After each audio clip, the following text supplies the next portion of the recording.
This is what they call the agate house. Someone obviously decided to build a house out of petrified wood. G'day! Welcome to the premiere episode of Doc Savage Explorations. I'm here in the Petrified Forest of eastern Arizona to explore the mystery of a disappearing sphinx head. Yes, a sphinx head. There was one here in the park for hundreds, maybe thousands of years. Yet when the park opened in the spring of 1962, the sphinx head was gone without a trace. So our primary goal is to find out where the sphinx head was and to see if we can determine what happened to it. Another thing, we recently discovered that sphinx heads can sometimes be markers for ancient halls of records. Two examples, the Romanian Sphinx in the Busege Mountains and also the Egyptian Sphinx on the Giza Plateau.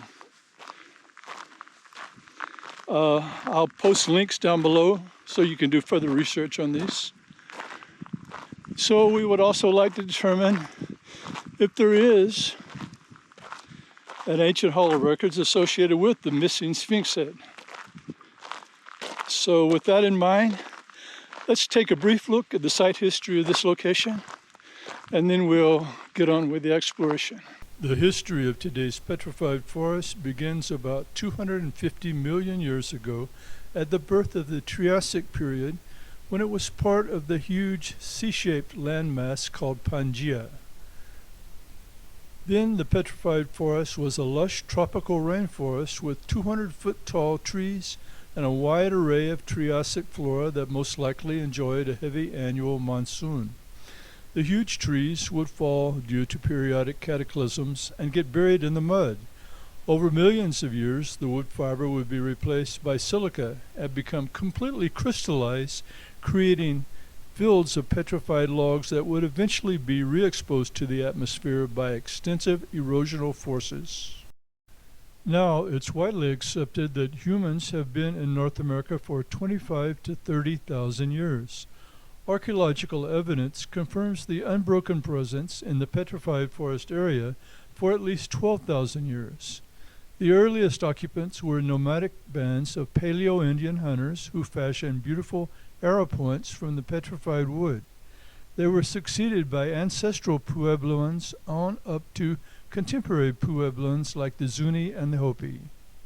The Petrified Forest was first historically documented in 1851 by the Sitgreaves expedition, who called it Chassidoni Park. In the 1880s, the railroad was built across northern Arizona and crossed by the north boundary of the Petrified Forest, bringing many tourists to the area. Due to the removal of vast quantities of petrified wood by miners in the late 1800s, the Arizona Territorial Legislature set the park aside for protection in 1895. In 1906, President Theodore Roosevelt established the Petrified Forest as a national monument. As the automobile became popular around 1910, a new road was constructed across the southern part of the park. This was the National Old Trails Road number 70, which ran right by the famous Sphinx Rock. Here is Albert Einstein and wife visiting the park in 1931. One of the big attractions at the park was Eagle Rock, which actually had an eagle's nest on top. The park contains abundant petroglyphs which chronicle the world of different natives that have lived here over time. In the spring of 1962, the Petrified Forest became a national park, and since then has more than doubled in size to about 225,000 acres. The Petrified Forest continues to be a treasure trove of fossilized plants and animals from the late Triassic onward, along with petroglyphs and archaeological sites being found throughout the park.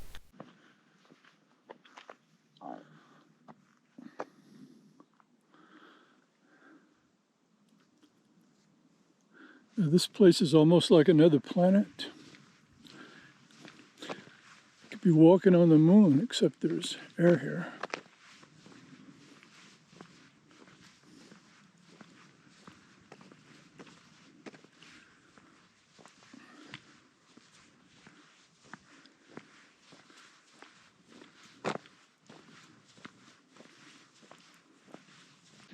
Okay, now that you know some of the site history, let's begin the exploration. I'll be using a technique I developed to do the location, and the first task is to specify an anchor point. So I'm going to define anchor point 1 as the Sphinx head in the Petrified Forest in the year 1900. I'm specifying the year 1900 because we know the Sphinx head was intact and in place at that time. We don't know exactly when it disappeared, but I think somewhere around the year 1960, but we'll find more information about that, I'm sure. So what I'll do is select a random location for the first base point, and then we'll get a vector to the anchor point.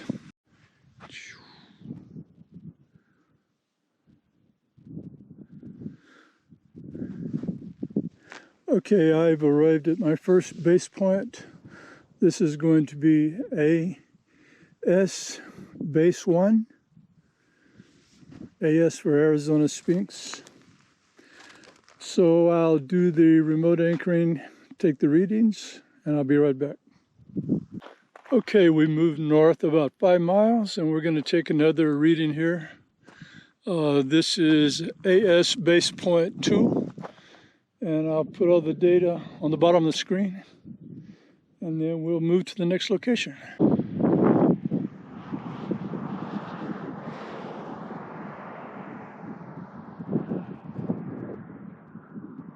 So I'm about 11 miles in from the south entrance, and I believe we have found our target. I think this is the mountain.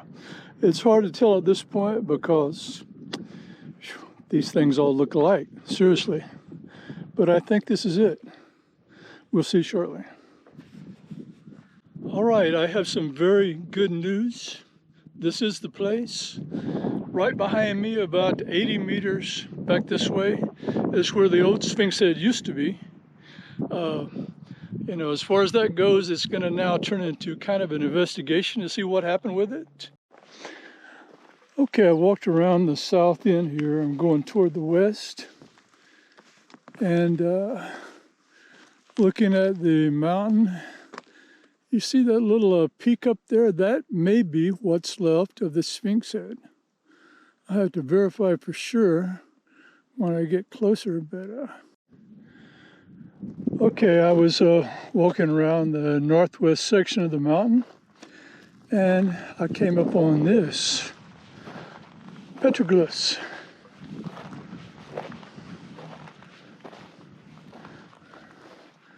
I wonder how old these are.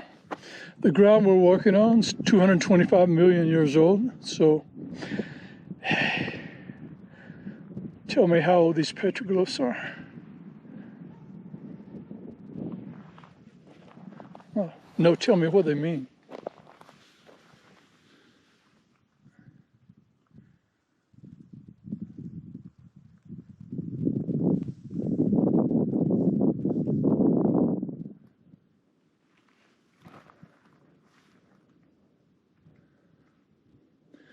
That looks like there's some kind of bird figure, like up on a pedestal.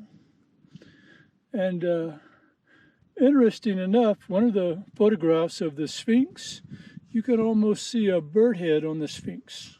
I'll show it to you in a little bit. Very interesting.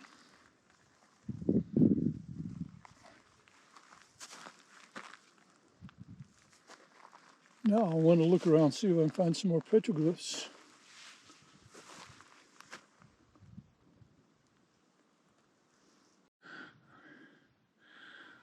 Okay, we're right at the base of the little mountain here, and I believe that's the bottom of what used to be the Sphinx. Okay, I just realized that this is very important because the petroglyphs are pointing straight toward the Sphinx. This is like you know, a little placard in front of a monument. So you come along and see, okay, this is what it is. And that's it right there. That's a bird figure on top of the Sphinx, or part of the Sphinx. See that rock there underneath the head? That's the Sphinx.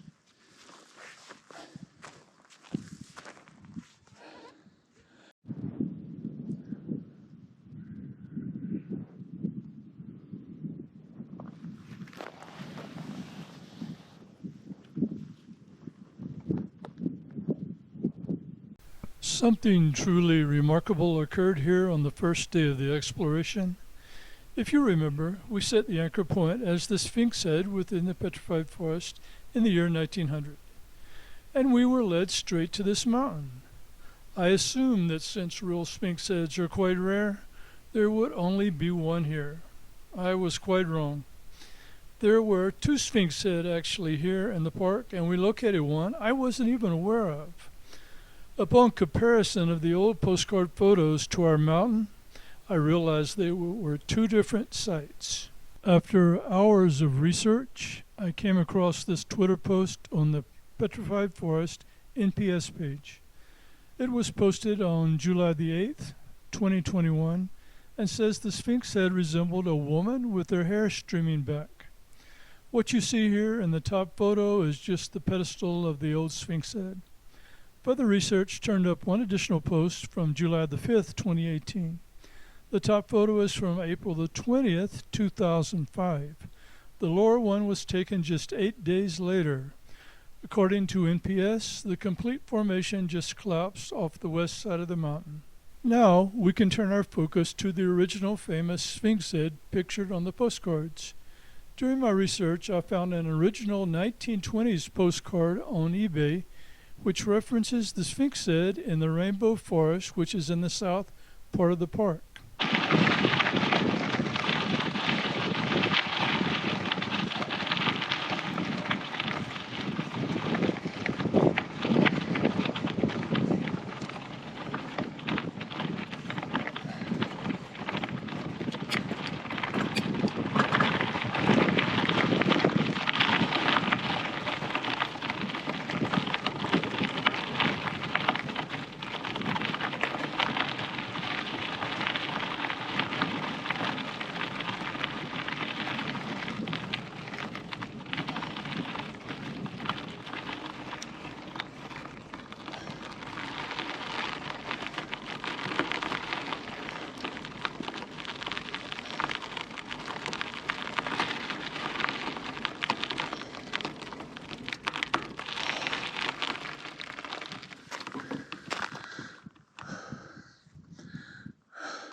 Okay, I'm back in the Petrified Forest, just starting day 2 of the exploration, and just riding my bike west down 260 from the main highway, and ran right onto the original Sphinx head location. This is it you see right here in front of you. Wow, I can't believe I found it so easy. But there it is. There's where it was. So now we're going to do an exploration of this area and see what we can find out. Nice.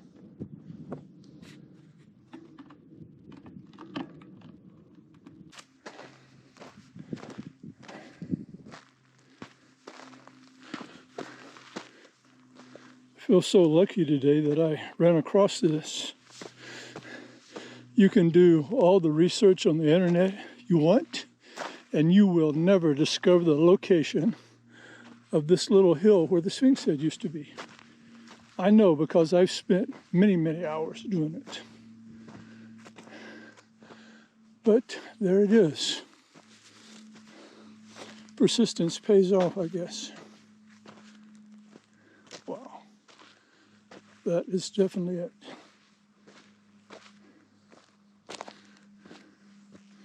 I'm going to try to get a picture from like the postcard location,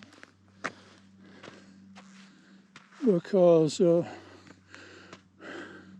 right here between this little cliff and the little mountain where the Sphinx was, the old National Trails road ran right through here and right up this hill and headed over that way to Holbrook. This National Old Trails Road was created in around 1910.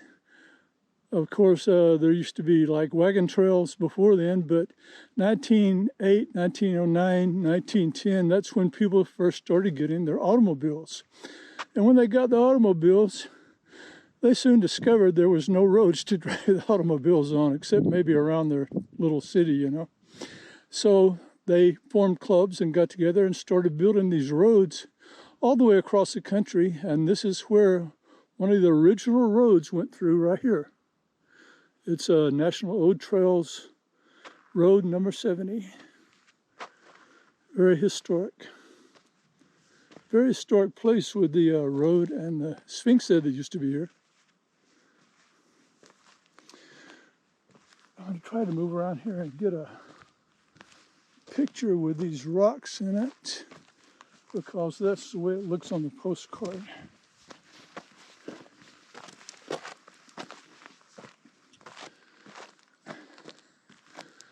Yeah, that ought to be pretty good right there. Yep, that's straight from the postcard.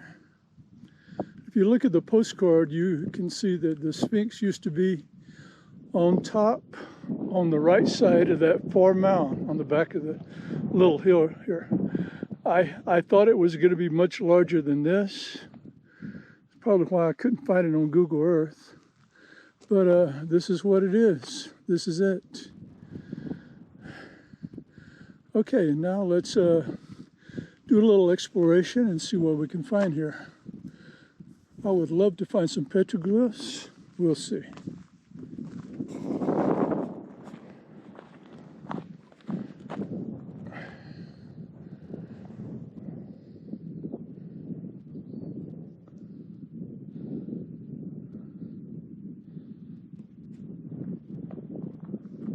This place looks like it's right out of the Stone Age. I guess it is out of the Stone Age.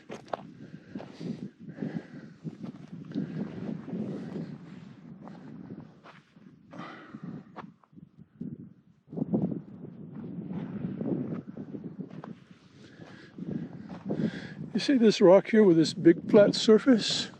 That would be a perfect place to leave a petroglyph. But I don't see anything there.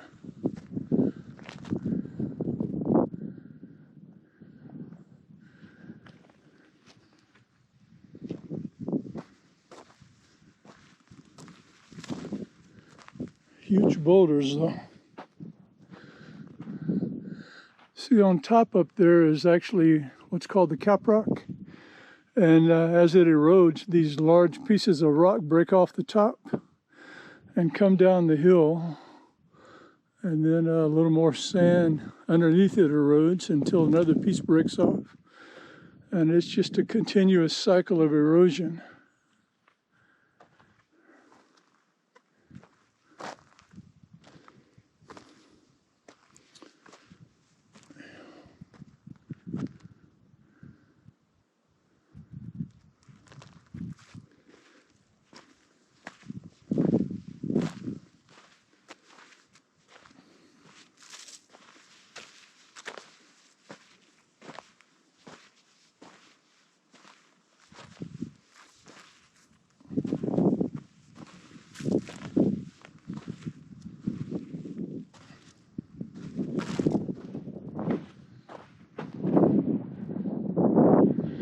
Yeah, it's quite a bit smaller than I thought it was going to be.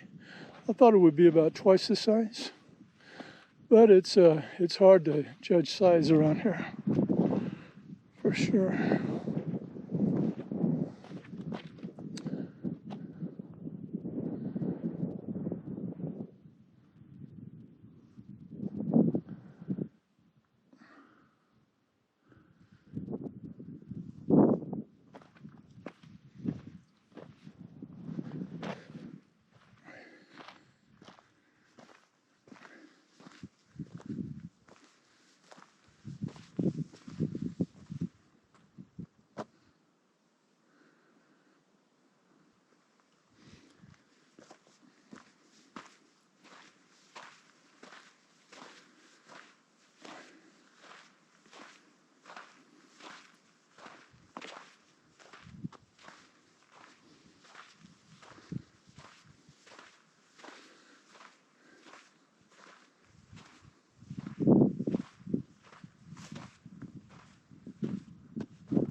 those large rocks there are petrified wood, and they're definitely not part of the Sphinx. The Sphinx wasn't petrified wood. It was more like this large block of hardened sandstone up here.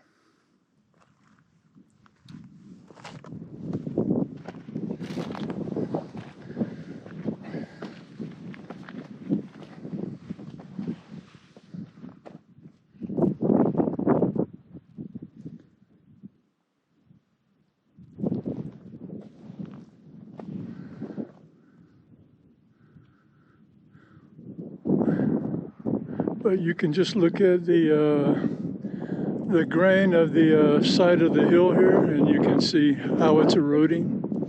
I imagine every time it rains, a little bit more of it goes down the hill.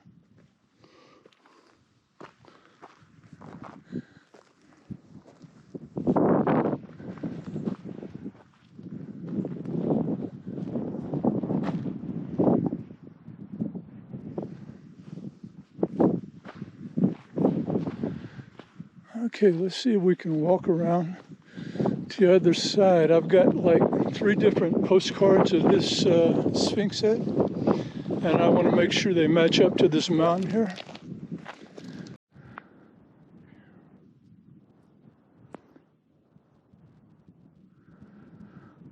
Okay, now I'm on the east side of the little hill here where the Sphinx head was. This is definitely it. And this is the view looking toward the west on one of the postcards, and I'll show you a view of that on the screen so you can kind of compare it to what we're seeing now.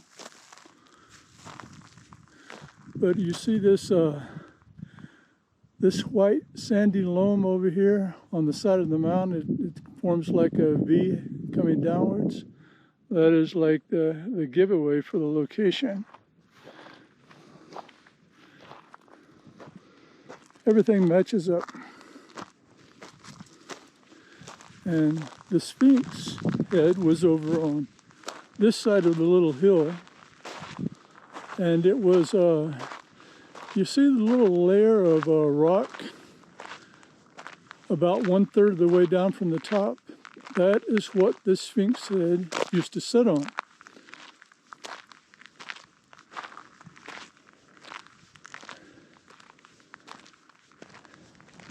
And if we'll look really closely, we should be able to see some of the pieces on this side of the little hill here. I keep calling it a mountain, but it's not even close to a mountain. It's a hill. It's a little hill. It is what it is.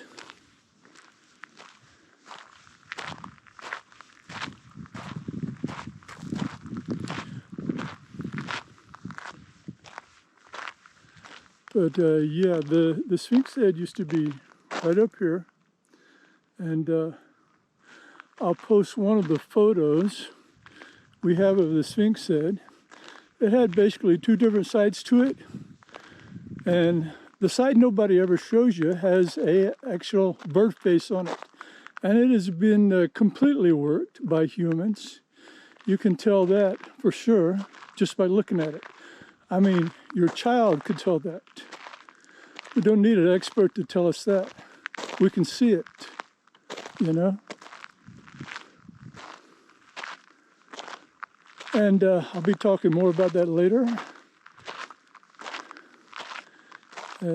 This little exploration, the avian bird heads, or you could even say avian beings, are going to figure in largely at this site.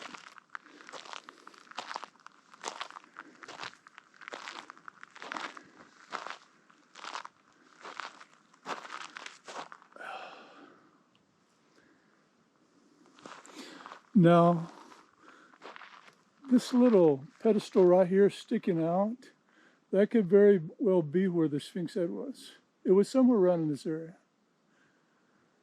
I don't know exactly because I don't have the photos with me, but it's somewhere around this area.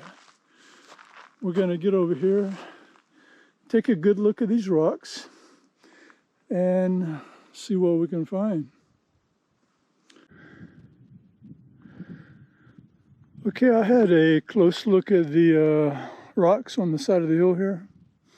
And of course I was looking for any sign of human workmanship, but I did not see anything. So I'm not sure exactly what that means.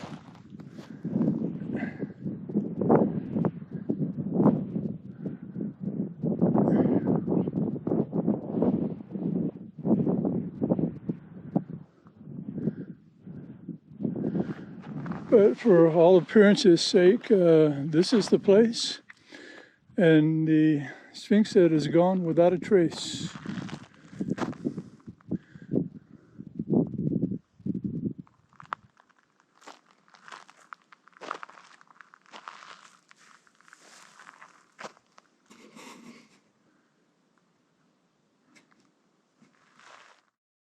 So now we begin the analysis of the South Sphinx. Here are the exact coordinates and the elevation. During my research, I found this post on the Petrified Forest Twitter page. As you can see, part of it just eroded and then I took the rest of it down. Looking at the old Sphinx from 1920, you can see the fractures in it. I mean, it looks like it's just ready to fall apart right here. So, yeah, it seems plausible. This is a photo from 1934 by Fresher's Photo. This is the only photo we have of the avian being on the Sphinx head. Without this one photo, we would never know any of this existed. But if you look closely at this beautiful work of art, I mean, it's the head of an avian being, and it's very, very artistic. The only thing I can compare it to is this one on the right. And this one on the right is an avian head carved in solid rock by the Wingmakers. Now, the Wingmakers are a legend that began in late 1998 from a website that was posted with the complete story. You can go to wingmakers.us to look at that. But just compare these two images. I measured the beaks on the bird on the right and the bird on the left. They're both 60 degrees. And as you can tell, they are both fantastic works of sculpture. I mean, these are artworks right here. And what more can I say? I mean, I think the one on the left was done by the same group that did the one on the right, the Wingmakers. I did the traces for the indications of all records time capsule, did not find it. I have no idea why they carved this beautiful sculpture here at this location. Hopefully we will find out more about that in the future. Right now, I don't know. Okay, analysis of the North Sphinx. Here are the exact coordinates and the elevation of the North Sphinx. And as we already looked at previously, this is a Twitter post also from 2018. They say the whole thing just collapsed within 8 days, and I did check the weather report in Flagstaff for that period, and there was substantial rain, so it very well could have eroded off the back during that period because, as you may know, water makes everything a lot heavier, so this would also be a substantial force on it. But this was the old Sphinx head, and the face was pointed to the right. Okay, we're just below the location where the Sphinx head here used to stand, right on top of that little pedestal there. Well, the part that used to be there. And down the hill, you can see these light yellowish colored rocks, which were at one time the capstone above the Sphinx head, or part of the Sphinx head. And all of these rocks here that you see, I believe they used to be part of the Sphinx head. Some are quite large. And there's a little area right here. This has been worked. This has been worked by someone. And maybe right in here too. And that it looks like it used to be part of the Sphinx head here.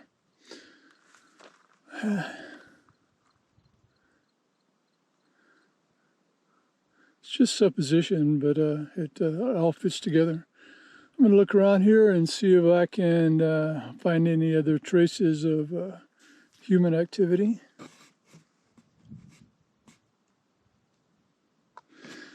If you'll notice, the formation up there is fractured. There's a big crack over on the right. That piece will be breaking off before too long, and there's some more fractures over on the left, so it's perfectly plausible that it eroded off the back here, you know. Okay, I was walking around exploring down here below the old Sphinx head, and I noticed that there was this pile of rocks that somebody had just put up here. This is not a natural occurrence. Somebody had gathered these rocks and stacked them up here like this. So I got kind of curious and started looking at it. And it seems like there is something here. Take a look at this rock. That rock looks like it's been formed, especially over on the right, and kind of a bluish coloration seems to have over there. Could this have been on the Sphinx? And could this have been part of the hair that was blowing back in the wind? I don't know. But it looks suspicious. And there's this other rock here. And it looks like this rock may fit with the other one somehow. I'm not going to move them around. But it looks like to me they've been worked a little bit by human hands. And maybe even some coloration added to the rock. All right, now I'm going to give you my personal interpretation of the petroglyphs we found on the first day.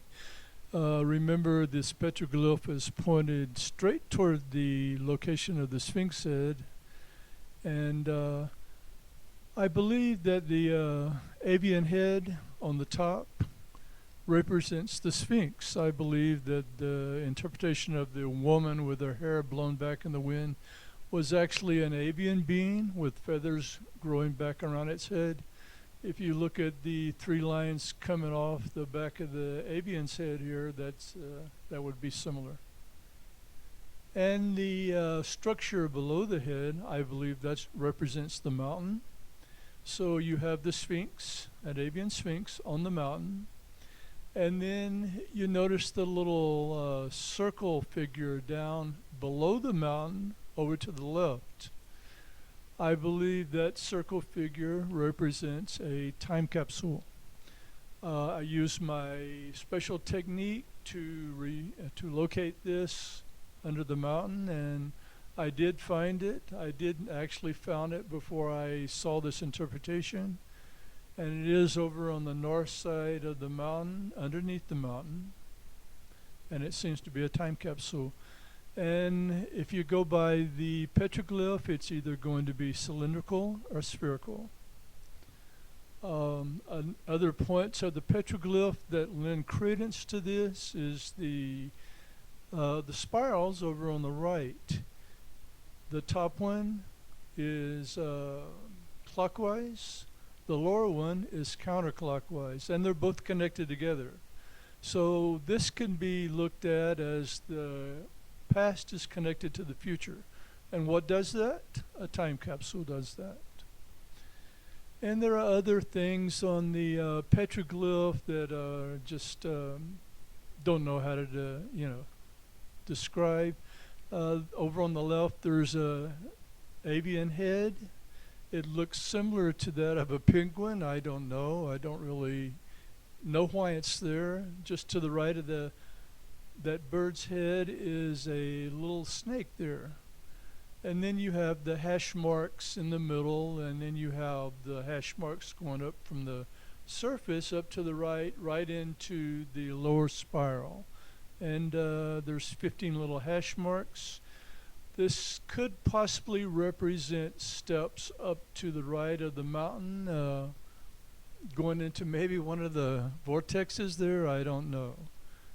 It looks like that might be it. I'm not sure what they're trying to represent there. But that is my basic take on the petroglyph. The takeaway points are the Avian Sphinx head, and of course the time capsule buried underneath the north base of the mountain here. Hi everybody, back here, Petrified Forest for the third day of the exploration. It's going to be pretty short today. I'm down here at the South Sphinx. I just wanted to do a sweep of this area and make sure I didn't miss anything.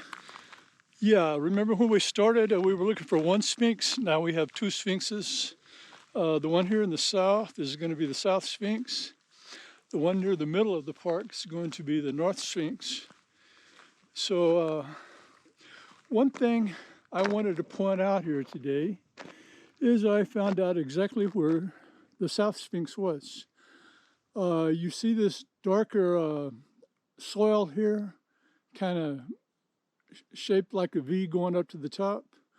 Right up there, about maybe 4 feet, 5 feet below the ridge top there, the Sphinx was right here.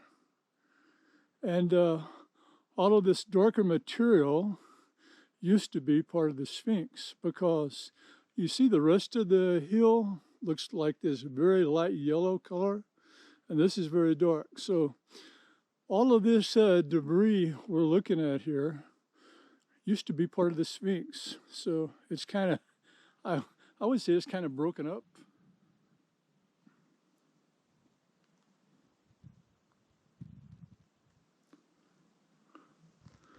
All this area is to the north and to the east of the southern Sphinx head. I just made a complete circumference, a wide area sweep. Found absolutely nothing. I was hoping to find maybe a petroglyph or some kind of human activity, but I found nothing. So I guess that's going to be a route for this Petrified Forest. If you remember, we started out to find one little hill that had the Sphinx head, which is this one behind me. We ended up with two Sphinx heads and also a time capsule. Of course, can't prove the time capsule's there. Don't really want to right now. It'll be open sometime in the future. I would say the next 5 years, because still have to get rid of some nefarious organizations before we actually, have the freedom we deserve. So I hope you enjoyed the video, the exploration, and the adventure. I did. If you liked it, you can click the like button. You can also click the subscribe button, which would be great. And if you have a question, put it in the comments. I'll be happy to answer it. If you have a comment, put it in the same place. So this is Jeff with Doc Savage Explorations. That's a route for the Petrified Forest.